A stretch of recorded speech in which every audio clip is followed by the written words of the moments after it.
Tem gente que ama a Deus, mas vive numa guerra interna. Em um dia tá cheio de fé, mas no outro quer desistir de tudo. Em um dia diz, Senhor, eis-me aqui. No outro dia diz, isso não é para mim, eu vou desistir. Um dia toma decisões com muita coragem, mas aí no outro diz, nossa, eu fui guiado pela minha emoção. Você já viveu essa montanha russa dentro do seu coração? Se a resposta for sim, você tem mais em comum com o homem da Bíblia do que você imagina. O nome dele é Pedro e a história dele revela algo muito poderoso. Deus não nos chama pelo que somos hoje, mas por aquilo que vamos nos tornar. Pedro era intenso. Quando Jesus o chamou, ele era totalmente impulsivo, emocional e completamente instável. Pedro foi o único que teve coragem de sair do barco e andar sobre as águas. Mas minutos depois, ele estava afundando. Foi Pedro também que fez uma das declarações mais lindas. Senhor, para onde iremos se só tu tens as palavras de vida eterna? Pedro disse que nunca, jamais ia abandonar Jesus. Horas depois, por 3 vezes, ele disse: Eu não conheço esse homem. E talvez você entenda, Pedro, porque amar a Deus não significa que nunca vamos falhar. Um momento de fé, um momento de medo, um momento de coragem, um momento de fraqueza. E talvez alguém olhando para isso diria: esse homem não serve.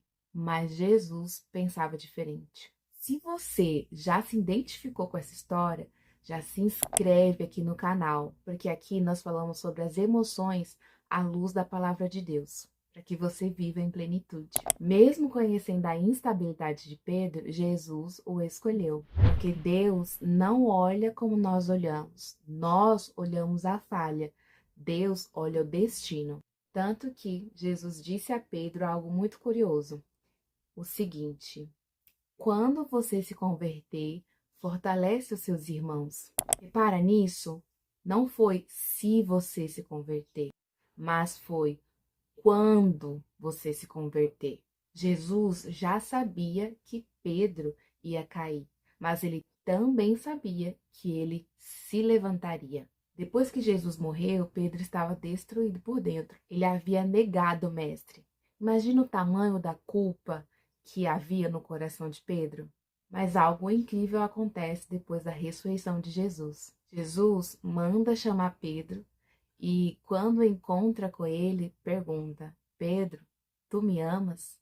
Ele pergunta uma vez, pergunta duas, pergunta 3 vezes. Na terceira vez, Pedro fica constrangido. Não era condenação, era um amor restaurando a vida dele. Então Jesus diz: apacenta minhas ovelhas, ou seja, Pedro, eu ainda tenho um propósito para você. Jesus não ignorou Pedro, mas também não desistiu de Pedro por causa do erro dele. Sabe o que mais me chama atenção na história de Pedro? Nós somos muito mais parecidas com ele do que imaginamos. Um dia nós dizemos: Senhor, eu te amo, eis-me aqui. No outro dia nós dizemos: talvez eu não sirva para isso.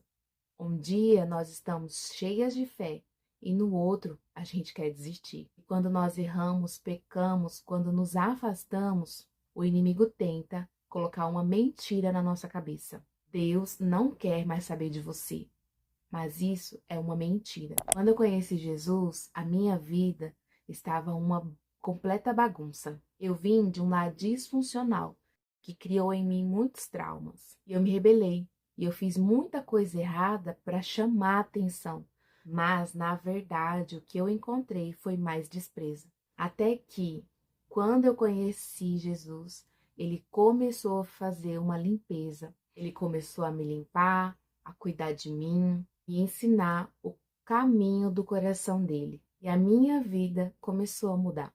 Porém, na minha fase adulta, depois de 18 anos servindo a Deus, eu percebi algo muito doloroso. Eu percebi que eu tinha me afastado desse caminho. Percebi mentiras, manipulação, intenções erradas. Quando eu me olhei com verdade, meu coração ele doeu. Eu me arrependi. Sabe o que aconteceu? Jesus estava lá, no mesmo lugar, me esperando para me limpar de novo, para me restaurar de novo. Sabe?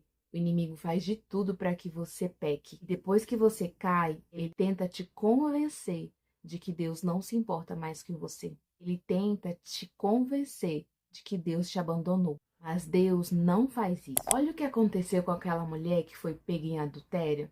Ela foi levada diante de Jesus para ser apedrejada, mas não se adultera sozinha, mas apenas ela foi levada diante do mestre. Provavelmente ela estava envergonhada e tentando pegar ali alguma coisa para tentar se cobrir. Os religiosos diziam: olha, a lei manda apedrejar. O que é que o Senhor fala? Jesus começou a escrever no chão. Conhecendo o seu caráter, imagino que era para tirar os olhos julgadores daquela mulher para que ela pudesse se recompor. Quando se levantou, ele disse: quem não tiver pecado, que atire a primeira pedra. E, um a um, todos foram soltando a pedra e indo embora. Jesus é o único sem pecado que podia condenar, mas ele escolheu perdoar. Ele disse: eu também não te condeno. Vai e não peques mais. Em Jeremias 18, existe uma passagem linda, onde o vaso se quebrou na mão do oleiro. Mas o oleiro não jogou os pedacinhos fora. Ele molha o barro e começa a trabalhar na mesma matéria-prima. Refez aquele vaso. Percebe? Deus não joga os cacos fora. Ele refaz. Pedro não ficou para sempre sendo o homem que negou a Jesus. Depois que Cristo volta para o céu, Pedro se tornou uma das principais vozes da igreja. No livro de Atos, nós vemos o agir de Deus operando através dele. Milagres, pregações, transformações. Ele ainda deixou 2 cartas na Bíblia, ensinando como devemos viver. Aquele homem instável se tornou um líder que fortaleceu multidões. Tá fazendo sentido para você? Então compartilhe esse vídeo com alguém que você ama, para o YouTube entender que esse conteúdo é relevante e entregar para mais pessoas. Assim você vai estar sendo uma semeadora da plenitude. Deus tem um padrão curioso. Ele escolhe pessoas improváveis. Um escravo vira governador. Um pastor de ovelhas vira rei. Pescador vira líder da igreja, porque o poder de Deus se aperfeiçoa na nossa fraqueza. Então, se você hoje olha para a sua vida e pensa: já errei demais, não acredite na mentira do inimigo. Deus não esqueceu de você. Ele está no mesmo lugar, esperando você voltar para ele te restaurar. E muitas vezes, o propósito que ele tem na sua vida está conectado com a sua maior dor. Vou te perguntar algo com sinceridade. Você já viveu um momento que amava a Deus, mas as suas emoções te fizeram se afastar dele? Se sim, escreve aqui nos comentários. Deus ainda está trabalhando em mim. Talvez hoje você se veja cheio de falhas, mas nas mãos de Deus, até os vasos quebrados podem se tornar uma obra nova. Um beijo no seu coração e até o próximo vídeo.